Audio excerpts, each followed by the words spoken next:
Total heat of a substance is also known as option A internal energy, B entropy, C thermal capacity and D enthalpy. Hello dears, हम discuss कर रहे हैं JEE MCQ जो कि से SSC JE 2017 में पूछा गया है।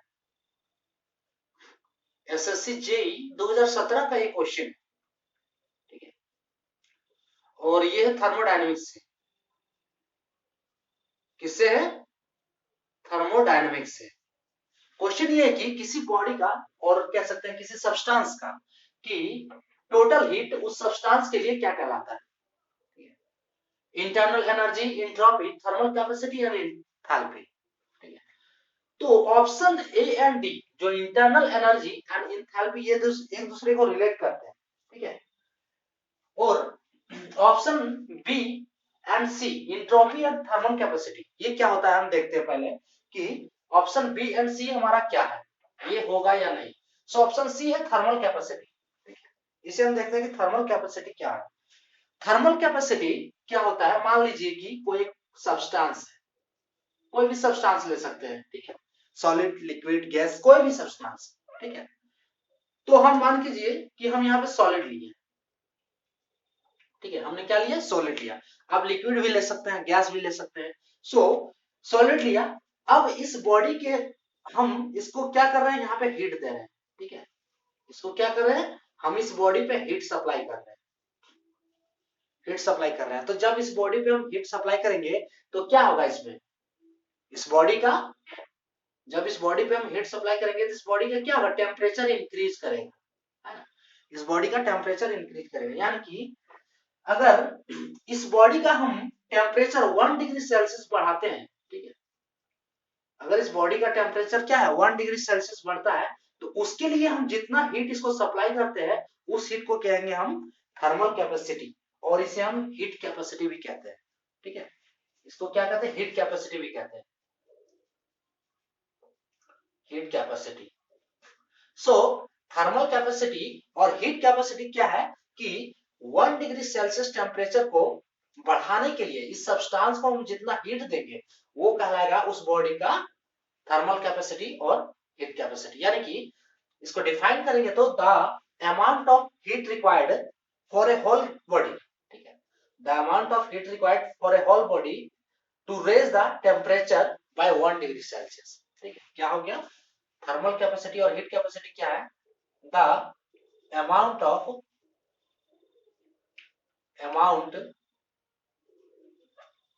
Amount of heat required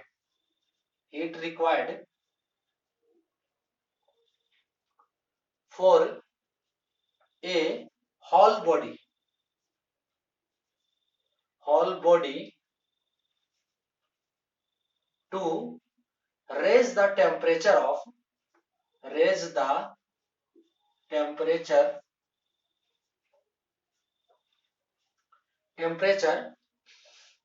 by 1 degree Celsius. यानी कि 1 डिग्री सेल्सियस टेम्परेचर को बढ़ाने के लिए बॉडी को जितना हीट देंगे वो उस बॉडी का क्या कहलाएगा, थर्मल कैपेसिटी और हीट कैपेसिटी। इसको हम डिनोट करते हैं कैपिटल सी से, ठीक है, यानी कि कैपिटल सी इक्वल्स टू होता है M C, M into small C, जहां पे एम क्या है, मास ऑफ बॉडी, एम क्या कहेगा, मास ऑफ बॉडी, और सी हो गया specific heat capacity of body, specific heat capacity, ठीक है। सो ये हो गया थर्मल कैपेसिटी। नेक्स्ट है एंट्रोपी। एंट्रोपी क्या होता है कि एंट्रोपी बॉडी की, मान लीजिए वो थर्मल एनर्जी एक टाइप से, यानी कि एंट्रोपी जो हमारा होता है वो होता है, ये मेजर करता है रैंडमनेस और डिसऑर्डर ऑफ मॉलिक्यूल्स, ठीक है, यानी कि ये किसी की एंट्रोपी, इसको हम लिख सकते हैं entropy major randomness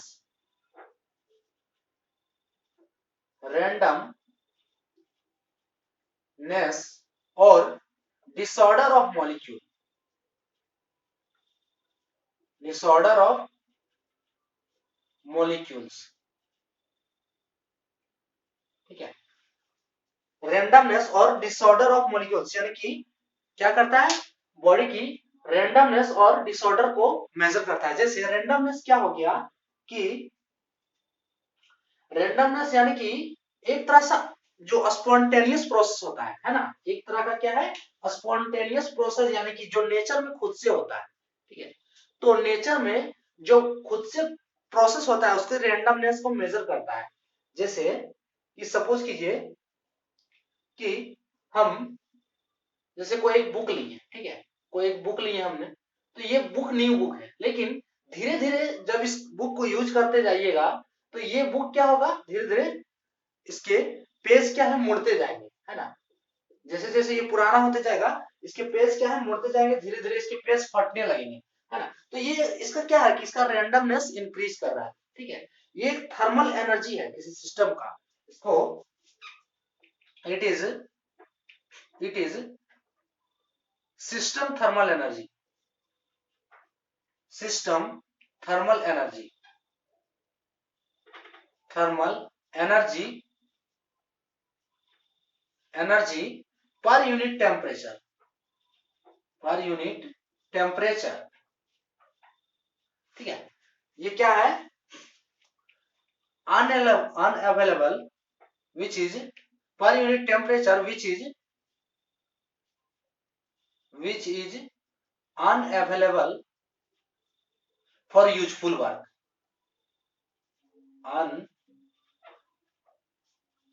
unavailable for useful work,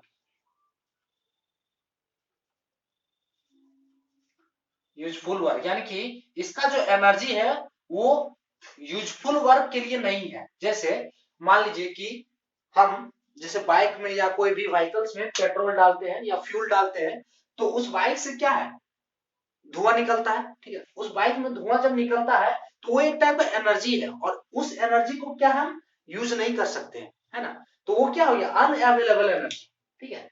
unavailable energy, unavailable energy, ठीक है। वो क्या है, एक तरह से एनर्जी है। तो वो क्या कर रहा है, वो अनअवेलेबल एनर्जी है जो वो यूजफुल नहीं है, ठीक है, वर्क के लिए यूजफुल नहीं है, क्योंकि उसके मोटर्स, उसके जो मॉलिक्यूल्स क्या है, डिसऑर्डर है, ठीक है। और तो ये अनअवेलेबल एनर्जी जो है ये यूजफुल नहीं है, और ये क्या कर रहा है, रेंडमनेस को इंक्रीज कर रहा है, यूनिवर्स के रेंडम, जैसे हम ये नेचर में निकलते जा रहा है, ठीक है, धुआं जो निकलते जा रहा है, तो क्या कर रहा है, रेंडमनेस को ये इंक्रीज कर रहा है, ठीक है। ऐसे ले सकते हैं। फिर जैसे हम अगर हाथ को रगड़ते हैं ऐसे, तो ये हमारा क्या है, हाथ हिट हो रहा है ना। तो ये हाथ जो हिट हो रहा है, तो ये हिट को हम क्या है, यूज नहीं कर पा रहे हैं, तो ये भी क्या हो गया, एक इंट्रोपी हो गया, कि ये अनअवेलेबल एनर्जी है जिसको हम यूज नहीं कर सकते हैं। इसका फॉर्मूला होता है ds equals to dq by t, जो इंट्रोपी का एक फॉर्मूला है। इंट्रोपी का फॉर्मूला क्या होता है, ds equals to dq by t। Entropy यानी कि ये इंट्रोपी नहीं, चेंज इन इंट्रोपी है, ठीक है, चेंज इन इंट्रोपी, ये क्या है, चेंज इन एंट्रोपी है। सो ये हमारा हो गया इंट्रोपी। अब नेक्स्ट क्या है, option A and D, internal energy and enthalpy, ये क्या होता है। सो इसका एक रिलेशन होता है इंटरनल एनर्जी का और एंथैल्पी का, यानी कि एंथैल्पी H इक्वल्स टू होता है H equals to U plus PV। ये बहुत ही अच्छा डेफिनेशन है फॉर एंथैल्पी के लिए, जहां पे U क्या है, U है इंटरनल एनर्जी, U क्या है, इंटरनल एनर्जी, इंटरनल एनर्जी। और पीवी क्या है, पीवी भी एक एनर्जी है, ठीक है। पीवी कौन सा एनर्जी है, सो पहले हम इंटरनल एनर्जी देखते हैं, ये क्या होता है। इंटरनल एनर्जी क्या है, एक मॉलिक्यूलर लेवल एनर्जी, ठीक है, इसे हम कहते हैं molecular level energy, molecular level energy, मान लीजिए ये एक सब्सटेंस है, ठीक है। सो इस सब्सटेंस में डिफरेंट टाइप्स के जो हमारे मॉलिक्यूल्स हैं, है ना, डिफरेंट मॉलिक्यूल हैं, बहुत सारे मॉलिक्यूल्स हैं कह सकते हैं। तो इन मॉलिक्यूल्स एटम्स और कह सकते हैं एटम्स, सो इन सब की एनर्जी है, ठीक है। तो इस ये क्या हो गया, इंटरनल एनर्जी क्या हो गया, मोलिकुलर लेवल एनर्जी हो गया ऐसा हो गया, ठीक है। तो ये होता है इंटरनल एनर्जी, ठीक है, जिसको हम यहाँ यूज से डिनोट किए।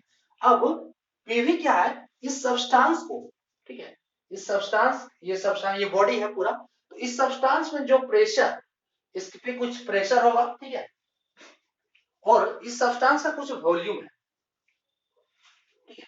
तो प्रेशर और वॉल्यूम यानी कि ये किस टाइप का एनर्जी हो गया कि इस सब्सटेंस को मूव कराने के लिए जो प्रेशर या वॉल्यूम रिक्वायर्ड है, ठीक है, इस सब्सटेंस पे कह सकते हैं कि वर्क करने के लिए जो प्रेशर और वॉल्यूम जो हमारा होगा, वो एनर्जी होगा हमारा प्रेशर और वॉल्यूम, यानी कि ये भी एक टाइप का क्या है, एनर्जी है।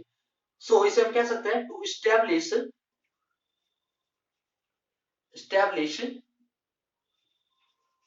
यानी कि सिस्टम को स्टेब्लिश करने के लिए, to establish system at pressure P and volume V, ठीक है, फ्रॉम एम्प्टी स्पेस,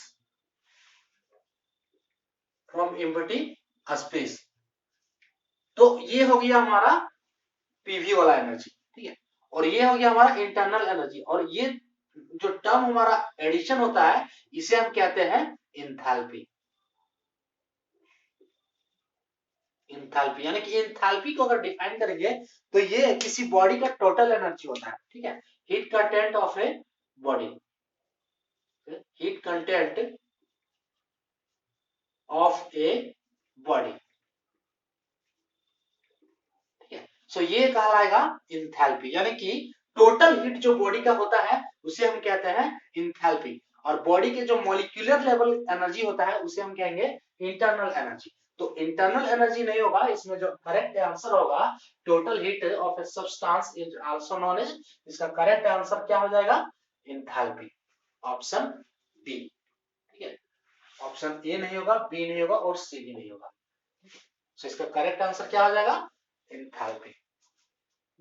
तो ये था हमारा जो आज का टॉपिक, हमारा जो इंटरनल एनर्जी क्या है, entropy, thermal capacity and enthalpy, और इससे रिलेटेड एक क्वेश्चन जिसका आंसर होगा ऑप्शन डी, एंथैल्पी। सो आज के लिए इतना ही, थैंक्स।